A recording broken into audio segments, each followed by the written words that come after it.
This is the government news brief for Wednesday, December 16, 2015. In the news, announcement of $50,000 bonus for public servants greeted with enthusiasm, Consumer Affairs Division working to ensure consumers' rights are upheld, and functioning of co-op societies being looked into to ensure members are not cheated. With these and other stories, I am Azim Khan. Dissatisfied consumers have the right to return inferior goods. In this report, Shanta Gobadan tells us that the Consumer Affairs Division of the Tourism Ministry is working to ensure that consumers' rights are respected and upheld. The government is moving to ensure that consumers are not duped out of their money by persons selling inferior quality goods. Tourism Minister Cathy Hughes, under whose watch consumer rights falls, is determined that consumers must get value for their money. This is a hint of disrespect, we think, and a laissez-faire attitude that seems to be creeping into our commercial relationships with sellers and providers of goods and services. And we at this ministry have the task and the responsibility of eradicating it. We have to nip this in the bud. Many shoppers are unaware that there is a Consumer Affairs Division within the Ministry of Tourism. They do not know what it does and how it can serve them. We are here to provide you with information about all of your rights as consumers and to give you the support you need whenever these rights are breached by any service provider or retailer of consumer products.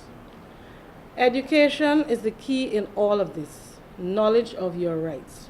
For the year 2015, the Consumer Affairs Division has received 32 complaints from dissatisfied consumers, 24 of which have been satisfactorily resolved. The complaints range from small appliances to large appliances, and we've had a few in relation to services, one in relation to online shopping. All these complaints would have been handled by the division in collaboration with the CCAC, which is the Consumer Affairs, Competition and Consumer Affairs Commission, and the Guyana National Bureau of Standards. The rights of consumers are detailed in the Consumer Affairs Act 2011, which outlines in simple terms the responsibilities of both the supplier and the purchaser of any good or service. This is the act used by the Consumer Affairs Division to protect consumers. The division is based at the Ministry of Tourism, Colgreen House, Georgetown, and can be reached on telephone number 225-5858. For this government news brief, I am Shanta Gobadan reporting. Guyana's Golden Jubilee will be celebrated throughout 2016.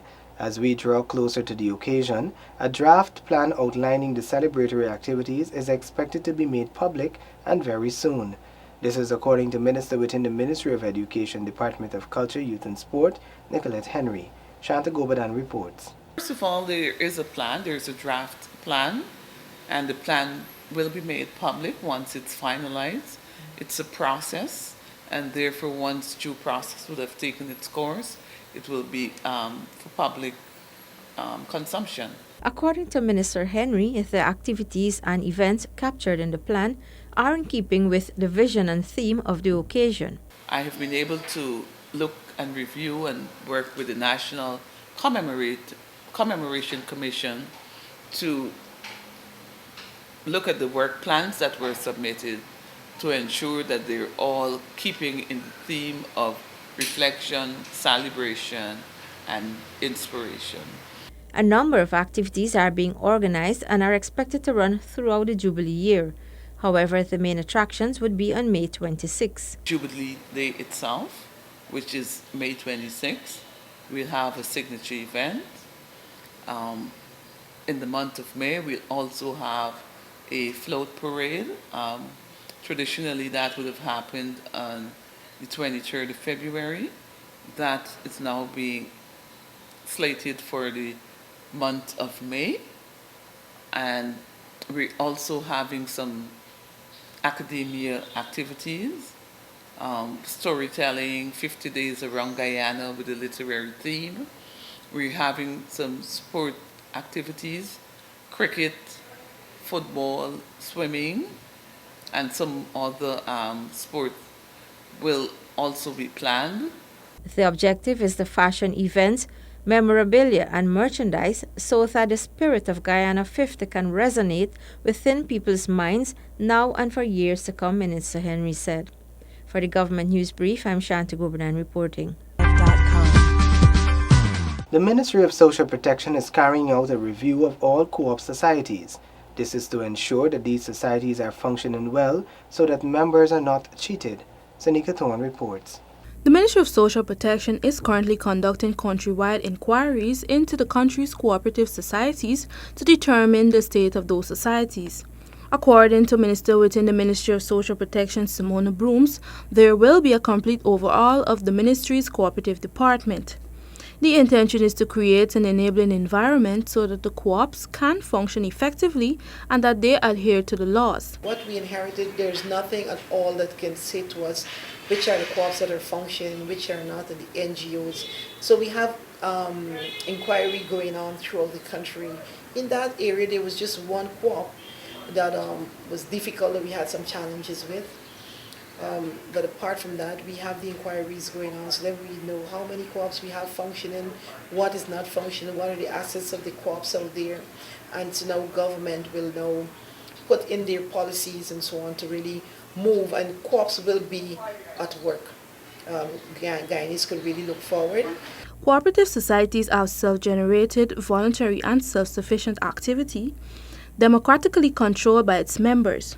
In Guyana, cooperatives are governed by the Cooperative Societies Act and are supported by the respective cooperatives' regulations and policies. Government is therefore tasked with the responsibility of maintaining order and effectiveness in the movement. The recent announcement of a $50,000 tax-free bonus for all public servants earning less than $500,000 a month has been greeted with enthusiasm by shoppers and buyers. Shanaza Lowe spoke with some people in downtown Georgetown this morning. In keeping with the theme of ensuring a better life for all, public sector workers are to take home a $50,000 tax-free bonus for Christmas.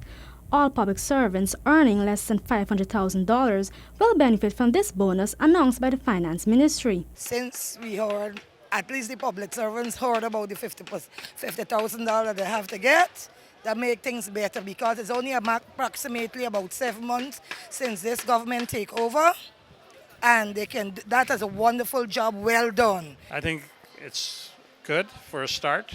I think it's encouraging. It'll make the people happy. It'll give them more money to spend in the stores. Well, that is a good agenda that they took, and that is very good. I applaud them for that. Preparations for the Christmas season are continuing, and while some persons indicated that business is unusually slow for such a season, many are hopeful that with the $50,000 bonus, things will look up. Well, I believe it's Christmas spirit is here, yes, but they're not fully here. Because the reason why, a lot of people got to get some cheese, especially the $50,000 what the government will give the public servants. That might boost up everything in Guyana. The new administration earlier in the year increased workers' earnings. A 5% salary increase was granted to all public servants whose gross basic monthly salary was greater than $50,000. Those whose salary were equal to or lower than $50,000 were given an 8% increase. The minimum basic salary was increased to $50,000. The coalition government has always maintained that it is accessible to all citizens and has been conducting meetings and outreaches to hear citizens' concerns. A high-level government team will host a public day tomorrow at which a range of topics would be addressed. This outreach is part of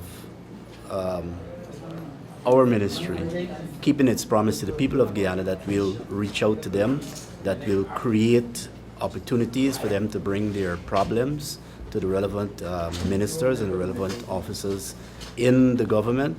So what will be happening tomorrow, the Ministry of the Presidency will have an open house at the Square of the Revolution where members of the public can come and they can interact with the Minister of State in the Ministry of the Presidency and other high officials in that ministry. Registration will begin at 8 a.m. And this will go, after the registration, they'll be able to interact, they'll be able to bring their problems to personnel from the ministry. This session will end at 1 p.m. in the afternoon, and members of the public can rest assured that they will have an opportunity to air their problems. with persons who can be of some type of assistance. This is not a one-off. Several more engagements will be planned. I cannot say now where they will be held. All will not be held in Georgetown, but this is the first one, and it will be held here in Georgetown. But this is by no means a one-off. Several more will be held, and the public will be informed on where and when at the appropriate time. That has brought us to the end of the government news brief for Wednesday, December 16, 2015. If you missed any of our programs, check out our website. You can also find us on Facebook and YouTube. Remember to send us your Guyana Nice photo so you too can be featured. Here is one by Gina Sasafo Jones.